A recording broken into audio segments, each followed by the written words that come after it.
Okay, so in this video, we're going to take a look at Hyperbound, which is a awesome app where you can practice cold calling on various different personas.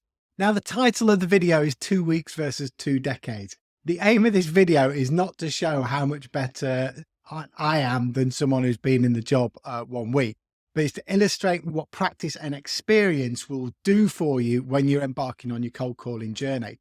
People get far too tied up in what the best intro is or what the best research is to do. Cold calling and sales is all about practice. It's not a popular opinion. Doesn't matter what script you've got or what sales trainer you follow on LinkedIn. If you don't put the effort in and apply what you are learning, then you won't stand a chance of becoming a master at the art. Let's dive in. Hope you enjoy this video. It was a lot of fun to make, and I know Charlie enjoyed it too. Not that you'd tell from this video. Right, so we are going to test 20 years of experience in sales versus 2 weeks of experience. There we go, Charlie's going to give it. If you haven't seen this on LinkedIn yet, this is quality. It's an app called Hyperbound, and essentially you can practice your cold call against different personas. Now, I did this yesterday with Charlie for the first time, and it did not go well. Fair to say that Anna Bowen, the AI bot who's at Innovative Leaders, I mean, it says rude there. She was not happy with my approach, was she? But today I've come prepared. So we've done an extensive cold call research. We've gone on ChatGPT because we're trying to sell Sales Navigator to Anna Bowen. Gone on ChatGPT and we've asked them for a couple of questions. So we've asked, if we're looking to sell an upgrade from LinkedIn Standard to LinkedIn Sales Navigator, give me 5 problem questions I could ask to shine a light on the opportunity loss because reps don't have the features from Sales Navigator. We've got some of these: lead gen efficiency, sales process alignment, relationship building, market intelligence, etc. And then for my opener, I've also asked ChatGPT for the biggest problems that a VP of sales could have with their sales development representative teams. So inefficient lead generation, difficulty in personalizing outreach, and challenges in sales alignment. So we've done some brief research. I'm not convinced it's going to be enough to win Anna over because she is quite a taskmaster. She's difficult, yeah. But we are going to give it a go and see how we get on. Let's go. Hello, who is this? Hey Anna, it's Joe calling here from Sales Navigator. Look, we've not spoken before. Can I give you the reason why I've called and then you can let me know whether it makes sense to have a conversation? Fine, but make it quick. In the middle of something important here. No problem. Anna, I'm sure you've heard of Sales Navigator and I'm sure that your sales team are using LinkedIn at the moment. We're making contact with leaders of sales teams and to see if there's an opportunity to enhance what they're getting out of LinkedIn as a platform. Typically, the VPs of sales will deal with us and start to engage if they were identifying one of the 3 following problems. Okay, so this intro bit takes a little bit longer than it should do ideally. It's a little bit long-winded and a little bit like babbling. So if you can, practice your intro, practice the problem statements so that they zing off the tongue and it's quick and you're not asking too much of your prospect to stay on the line while you go through. You'll see when Charlie does his, he goes on a little bit longer than I did and he was unforgiving in the prospect's attention. So if you can, make this first part a little bit shorter.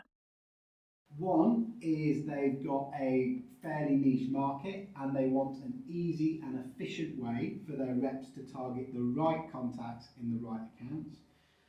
2, they find that there could be an improvement in the alignment between the SDR teams and the account executives.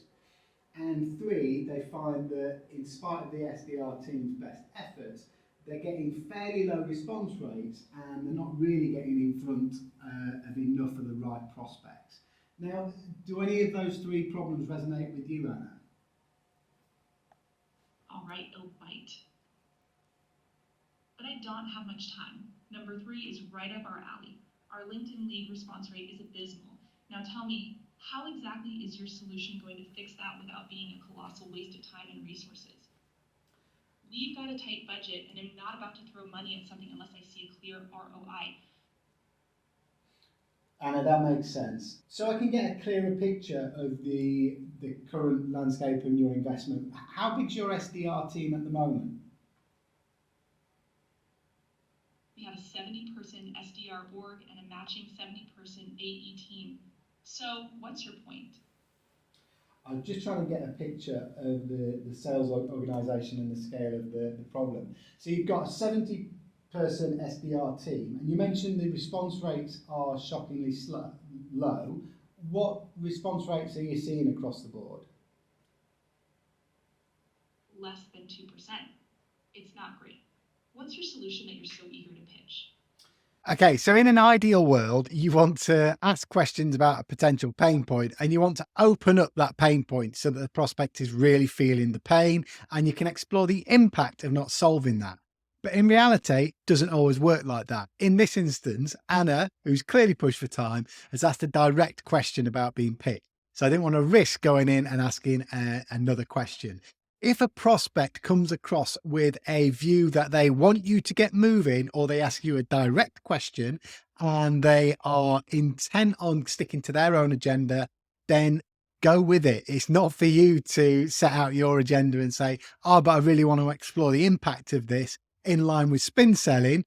You want to go straight in and answer it as best you can. You see me struggle a little bit because I'm not that used to selling LinkedIn Sales Navigator. And you'll see that as I try to think of a pitch for Sales Navigator and how it might help Anna. So one of the big advantages of Sales Navigator is that you can target the accounts and the people within the accounts with much more efficiency. So your reps spend less time manually researching prospects and more time engaging with really relevant contacts, which then increases the response rate. Engaging with contacts is good and all, but the bottom line, what's the cost we're looking at? My CRO is already eyeing cuts, and I'm not about to propose something that'll blow our budget out of the water. Plus, regular LinkedIn's been adequate for us so far. What's so special about Sales Navigator that's worth the extra spend?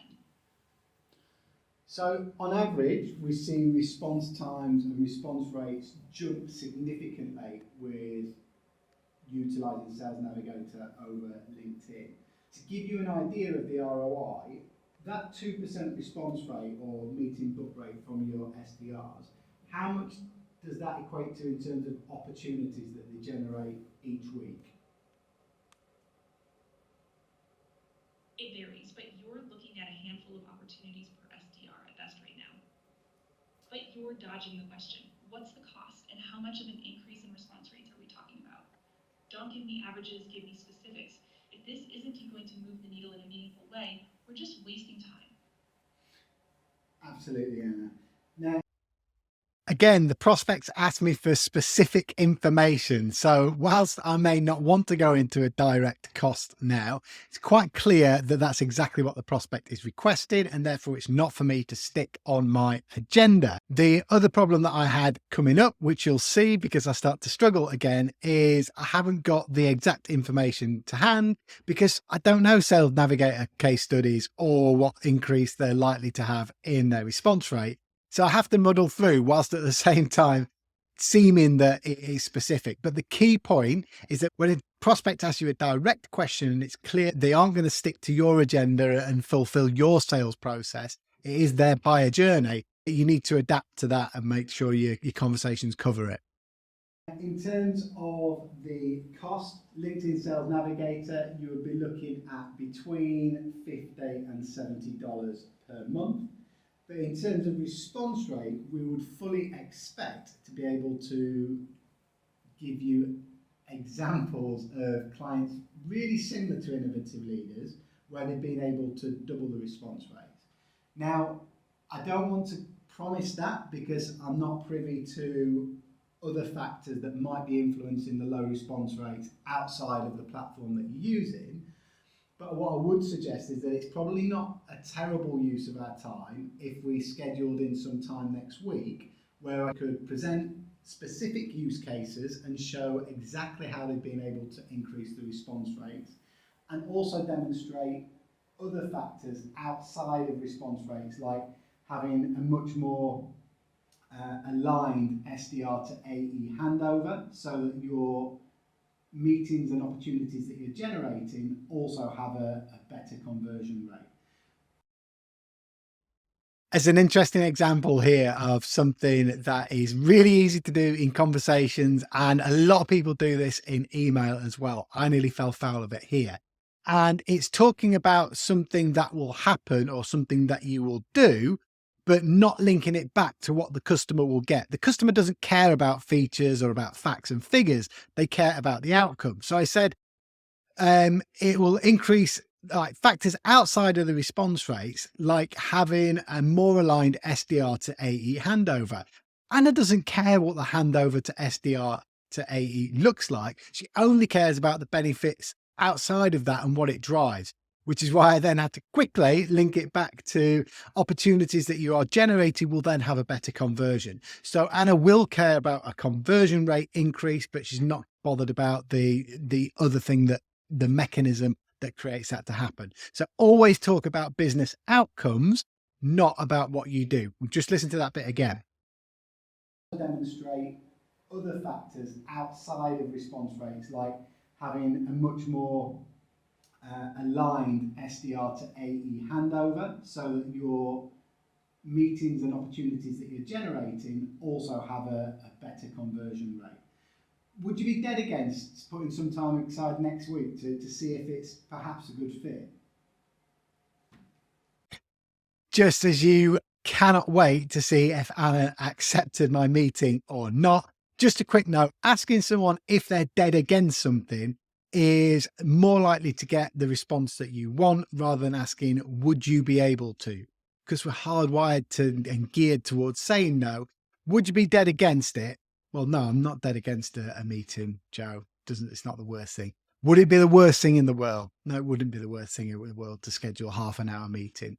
So asking, would you be dead against? Would you be opposed to? Would you have any objection to? Would it be the worst thing in the world? Is going to get you better results than saying, would you like to? What I'd love to do. Is it okay if, etc., etc. Now, let's see if Anna accepts my meeting. You know what? Fine. Show me these use cases. Got to warn you though, if there's no clear advantage or if the ROI doesn't knock my socks off, we won't be moving forward with this. What's this going to take? An hour? It'll give you 30 minutes tops. Give me a time slot that's not first thing in the morning and we can have this conversation. But it better be worth my time. Anna, I wouldn't dream of wasting your time. Could you do next Tuesday at 2 p.m. or next Wednesday at 4 p.m? Tuesday at 2 p.m. works. I will be delighted to speak to you then, Anna. Send me a calendar invite and make sure there's a clear agenda attached. I want to know exactly what we're going to cover. All right, goodbye. There we go. We got it. We got it. Oh, I should have got. I didn't get her to accept the meeting. No. No. We got it. We tamed Anna. Right. Now you should have got some tips, Charlie. Over to you. 2 weeks in the role. Let's see if you can break down Anna. All right, let's go. So, Right, Charlie, in a seat. That's a hot seat. this is a hot seat of winners right now. And I've got some pre-coffee workout for the call I'm about to enjoy with our Anna. So you got your research. I've got a little bit of research here, specific on her problems, and I've got some questions that Joe's written down, and we're just going to have to send straight into it. We're just going to have to try it out. Do you reckon Anna's going to like your Stone Island jacket? Get the badge in.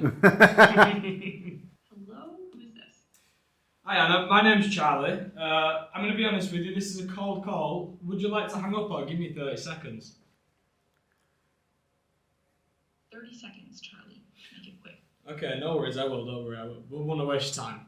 So, usually when I call people in the similar industry as you, they usually suffer with one of the following problems. One could be that the SDR teams often spend a considerable amount of money at time, identifying and qualifying leads. Traditional methods can lead to inefficiencies in your processes, where the team spends more time searching for potential leads rather than engaging with them. And this always results in a lower number of quality leads being passed to the sales team. Another problem people usually face that I speak to is personalizing outreach in a way that resonates with each prospect it's crucial in the sales environment today. But often, SDRs lack sufficient insights into prospects' needs, interests, and business challenges, which can lead to generic and less effective outreach efforts. Would you say either of those problems resonates with you?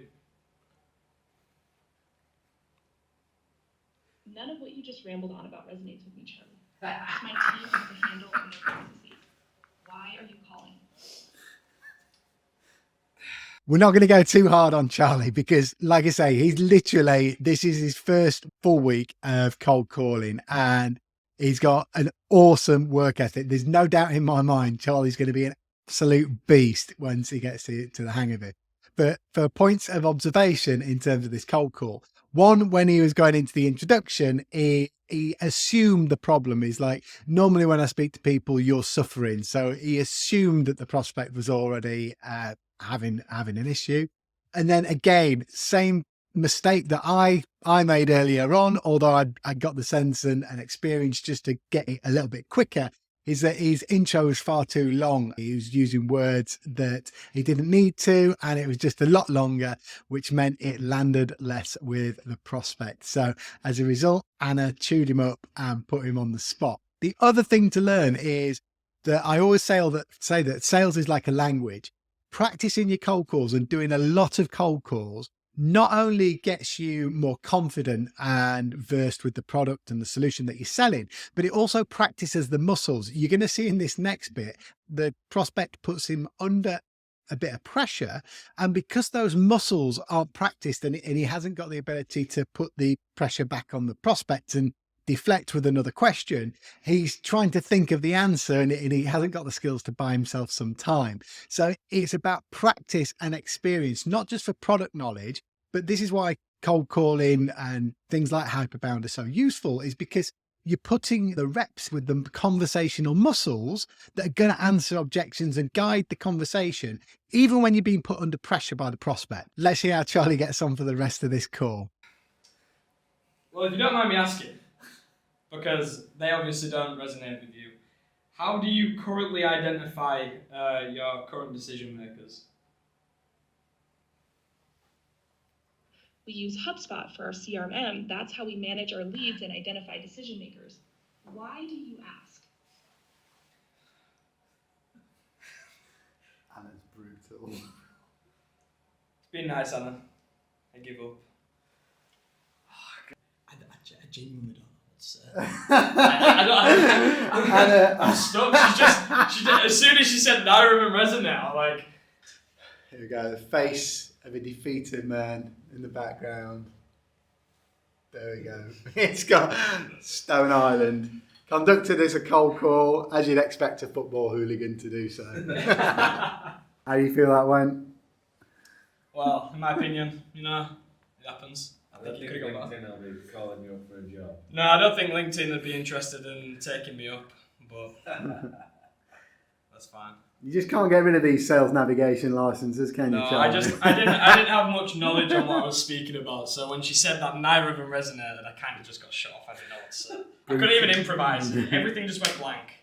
So it's difficult. Like, the key to your first part of the cold call, you want to try and keep the problems really concise. yeah. So the more detail you give, the less likely it is to be something that they experience because you're narrowing it down. So most people who manage sales teams want more opportunities. They want a better handover and conversion rate from SDR, such as yourself, to account executive. And most of them want to improve their targeting as well. Yeah. So we're going to take Charlie away to do some intensive coaching, teach him about sales navigation licenses, and then we're going to be back.